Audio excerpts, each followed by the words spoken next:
औज़ुबिल्लाहि मिनश्शैतानिर्रजीम बिस्मिल्लाहिर्रहमानिर्रहीम सल्लल्लाहु अला नबिय्यिल उम्मी व आलिहि सल्लल्लाहु अलैहि वसल्लम सलातन व सलामन अलैका या रसूलल्लाह अल्लती लती अंत वसीलती अदरिकनी या सय्यदी या रसूलुल्लाह सल्लल्लाहु अलैहि व आलिहि वसल्लम।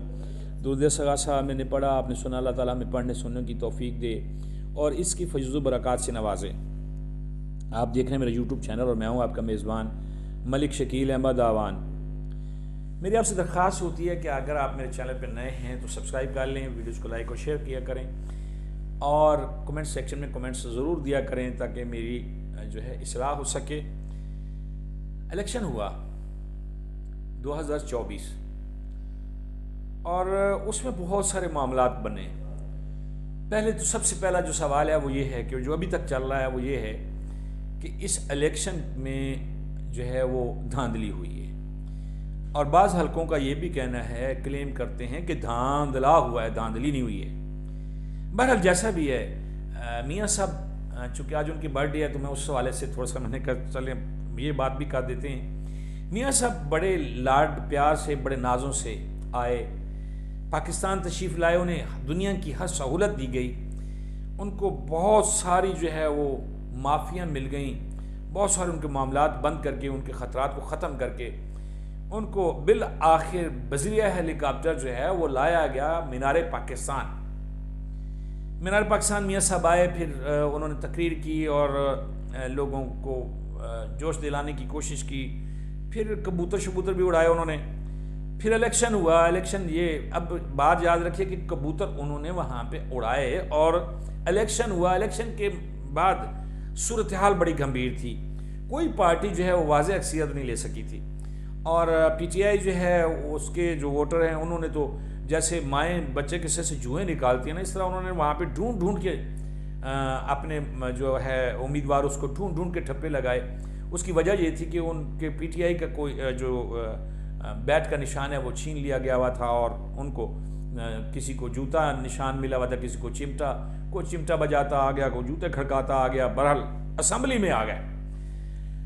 अब वो चूचू का मुरब्बा जो मौजूदा हुकूमत बनी, जिसको पीडीएम भी कहते हैं, मियाँ साहब ने उसका बहुत अच्छा एक सियासी जो है ना वो तरीका अख्तियार किया। मियाँ साहब बहुत बड़े सियासतदान बन चुके हुए हैं। उन्होंने क्या किया कि अपने भाई मियाँ शहबाज शरीफ साहब को आगे किया और वो प्राइम मिनिस्टर ऑफ पाकिस्तान बन गए और बेटी के लिए उन्होंने चुनाव किया कि वो वज़ीर आला बन जाएँ, क्योंकि ये तरबियत गाह है, वज़ीर आला बनेंगी तब जाके वज़ीर आज़म बनेंगे। जैसे ख़ुद वो वज़ीर आला बने, फिर वज़ीर आज़म बने, फिर मियाँ साहब वज़ीर आला बने, फिर वज़ीर आज़म बने। मियाँ साहब ने भी अपने बेटे को प्रैक्टिस करवाई है। मियाँ शहबाज शरीफ साहब ने भी वो भी कुछ 4 दिन वज़ीर आला पंजाब रहे हैं। बहरहाल वो एक दरसगाह है, इनकी अपनी है। हुकूमत में जो सियासतदान बैठे हुए हैं, मरूसी सियासत चल रही है हर तरफ। ये मैं नहीं कहता हूँ कि ये सिर्फ इनमें नून लीग में चली, हर तरफ यही कुछ चल रहा है। तो बात यह है कि पीटीआई को पहला चांस मिला हुकूमत करने का।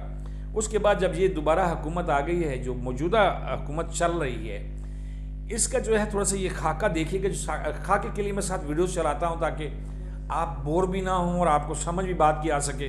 मियाँ साहब ने जो है वजारत उज़्मा के ऊँट पे अपने भाई को, मियाँ शहबाज शरीफ साहब को बिठा दिया और साथ में पीपल्स पार्टी ने और MQM ने और दीगर जमातों ने एक मतलब बना जी, एक अलायंस बना और ये यानी PDM जो 2 है वो इस वक्त बरसे इक़्तिदार चल रही है। लेकिन ये देख लें, ये जो मैं वीडियो आपको दिखा रहा हूँ इसमें देखें कि इस हुकूमत का वजारत उज़्मा का जो है जो ऊँट है वो किसी करवट बैठता नज़र नहीं आ रहा है।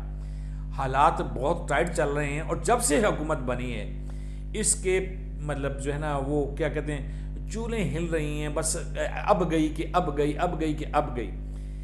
बात यह है कि अगर सियासतदान जब बरसे इक़्तिदार होते हैं तो जिन वोटरों ने उनको वोट दिए हैं, जिन लोगों ने उनके लिए कोशिश की है, या जिन मसला ऐसा नहीं है कि डायरेक्ट वोटर जो है वो एक पार्टी के लीडर को वोट उठा के दे देता है। ये याद रखिएगा, तजर्बा है, आप भी देखें। मोहल्ले में, गली मोहल्ले में, यूनियन कौंसिल लेवल पे कुछ लोग होते हैं ऐसे जिनके जो मांगने पे वोट लोग ना नहीं करते, उनकी अपनी एक इज़्ज़त होती है।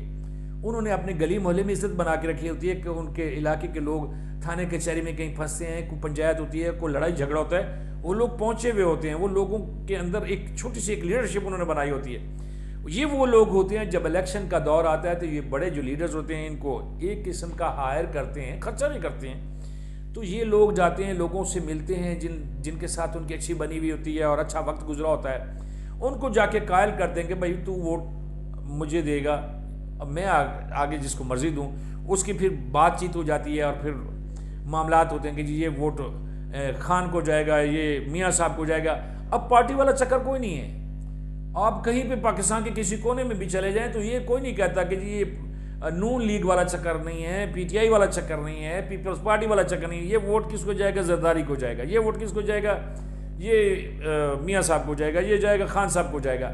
ये साहिबान के वोट है, ये नज़रिए के वोट हैं। लीडर को लोग देखते हैं कि लीडर क्या है, और लीडर के साथ जो लोग चल रहे होते हैं उनको वोट पड़ते लीडर की शख्सियत और लीडर की जो होती है ना पॉपुलैरिटी, उसकी वजह से पड़ता है।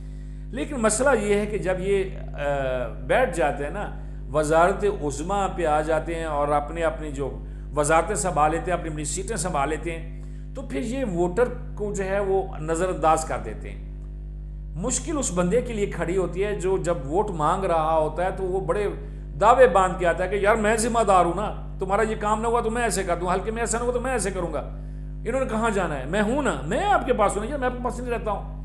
बड़ी तसल्ली के साथ वो लोग वोट लेते हैं, लेकिन उनकी जग हसाई ये लोग बैठे होते हैं, कर देते हैं, और फिर दोबारा जब ये निकलते हैं, इसी कैंपेन के लिए निकलते हैं, तो वही लोग दोबारा फिर आ जाते हैं, क्योंकि उनको भी खर्चे फट्टे की ज़रूरत होती है, खर्चा पट्टा मिल जाता है, वो नए सपनों के साथ आ जाते हैं। लेकिन मौजूदा हुकूमत की जो सूरत हाल है वो बहुत लग नहीं रहा है कि ये जनवरी फरवरी जो है, जनवरी निकल जाए तो बड़ी बात है, लेकिन अब इसमें मामलात कुछ मैं सुन रहा था कि जो नई बन रही है, कोई पॉलिसी बन रही है कि हुकूमत क्या करेगी। वडेरे जो सोच रहे हैं, जो वड्डे हैं हमारे, वो सोच रहे हैं कि पाकिस्तान तहरीक इंसाफ, पाकिस्तान पीपल्स पार्टी और जमीयत उलमाए इस्लाम जो हैं ये मिल के हुकूमत बनाएंगे। सवाल ये पैदा होता है कि क्या इमरान खान पीटीआई वाले जो हैं क्या वो जरदारी साहब के साथ बैठ जाएंगे?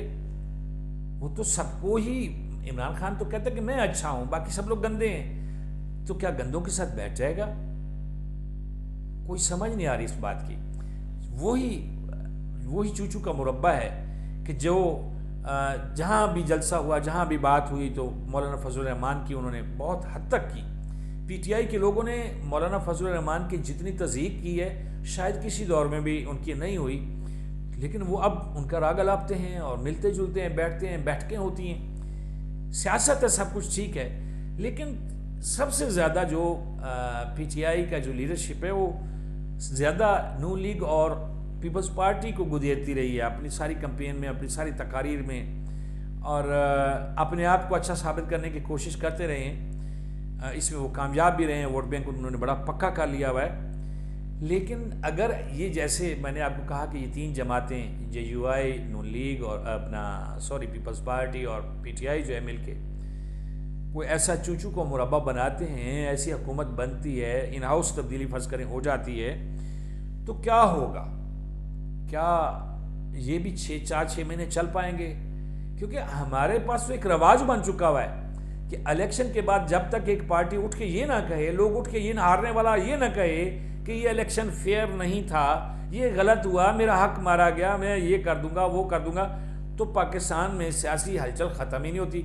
हुकूमतें भी चल रही होती हैं, सियासतदान अपने वो असम्बली में जाके अपने एक दूसरे को मसज भी दिखा रहे होते हैं, रगड़ा गरीब जा रहा होता है, गरीब के लिए कुछ नहीं होता।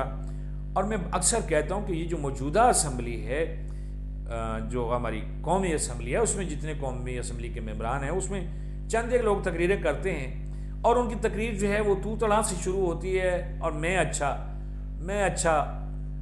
ख़त्म होती है तू तड़ा पे।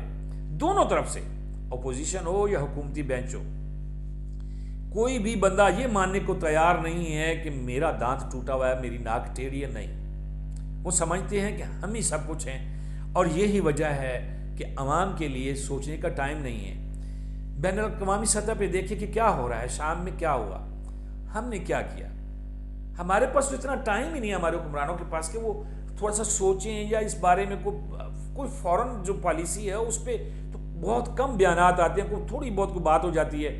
अभी जैसे ट्रंप का आ रहा है कि ट्रंप ने हुकूमत संभालनी है और वो पाबंदियाँ हमारे मिसाइल सिस्टम पे लगाई गई कि जी हम ऐसा नहीं कर सकते हैं, तो उस पे भी हमारा कोई वाज़ेह बयान नहीं आया। ये कहा गया है जितना कुछ कहा गया, लेकिन उस शिद्दत से बातें नहीं हुई जितनी होनी चाहिए थी, क्योंकि जो बाइडेन ने जाते जाते एक शरारत की है, इसका होना कुछ भी नहीं है। और ना ही खुदा ना खासा हमारी आर्मी जो है वो इतनी नालायक नहीं है कि जितना लोग समझ रहे हैं कि शायद तरने वाला है। नहीं, हमारी फौज का जवान जो है वो बड़ा गैरत वाला है, बड़ा जरी है। ये वही फौज है जिसके जवानों ने टैंकों के नीचे अपने जिस्म दिए और इंडिया को मुंह की खानी पड़ी। ये वही फौज है। लोग मिसालें देते हैं और अभी पीटीआई के लोग बहुत ज़्यादा ये कहते हैं कि जी वो सकूत ढाका की बात होती है, लेकिन उसके पीछे उसका जो डिफेंस सिस्टम है उसको भी देखें, उसके पस मंज़र क्या था, उस वक्त हमारे हालात क्या थे, उन हालात को पैदा करने वाला कौन था, किन किन लोगों ने ये जिम्मेदारी पूरी नहीं की जिस वक्त सकूत ढाका हुआ। तो अब किस मुंह से कहते हैं कि जी ऐसे होगा वैसे होगा। अल्लाह ना करे, अल्लाह ना करे हमारी जो कौम है वो इतनी जोशीली है, इतनी गैरत वाली है कि खुदा न खासा को मुश्किल वक्त आया ना तो अवाम और फौज में कोई फ़र्क नहीं कर सकेगा कि ये फौजी है, ये अवाम का बंदा है। हम लोग तो बिल्कुल ऐसे खड़े हो जाते हैं, पूरा मुल्क फौज बन जाता है, पूरा मुल्क सिपाही बन जाता है। उस वक्त कुछ नज़र नहीं आ रहा होता माँ सिवाय इस जज्बे के कि हमने दुश्मन को मारना है। बहरहाल कुछ भी हो, हमें अपने आप को सही रखना है। और इस ऊँट पे गिरी हुई जो अभी मैं आपको वीडियो दिखाई है, ये वाली हमें हुकूमतें, इस तरह की हुकूमतें नहीं चाहिए। हमें हुकूमत चाहिए डंडे वाली, हमें हुकूमत चाहिए जो 5 साल पूरे करे और जो आवाम से वादा करे वो पूरा करे। नहीं करे तो उसको 5 साल बाद आवाम गरीबां से पकड़े, उनको वोट ना दें। ये तरीक़ाकार होगा तो हम कामयाब होंगे। ये अगर ड्रामा चलता रहा कि मैं तेरा प्यो ऐसी थी, मेरा दादा ऐसी, तो कुछ भी नहीं होगा, आवाम के लिए कुछ नहीं होगा, तरक्की नहीं होगी, तनज़ली होगी। वो देख लेना अभी हमारा नेट की क्या पोजीशन जा रही है। इंटरनेट हमारे पास ऐसे है जैसे वो पुराने ज़माने में दिए की लाइट होती थी ना, या एक लालटेन जल रही होती थी तो कमरे में थोड़ी सी रोशनी, अभी नेट भी उसी तरह थोड़ा थोड़ा आता है। हालांकि करोड़ों लोगों का जो कारोबार है, जो रिज़्क़ है, जो आमदन है, वो इंटरनेट से वाबस्ता है। दुआ करें अल्लाह ताला हमारे इन बड़ों को हदायत दे और हमारे मुल्क में इस्तेकाम आए। जज़ाकल्लाह। बहुत ख्याल रखिएगा अपना भी, अपने चैनल का भी, पाकिस्तान का भी और अपने ईमान का भी। जज़ाकल्लाह।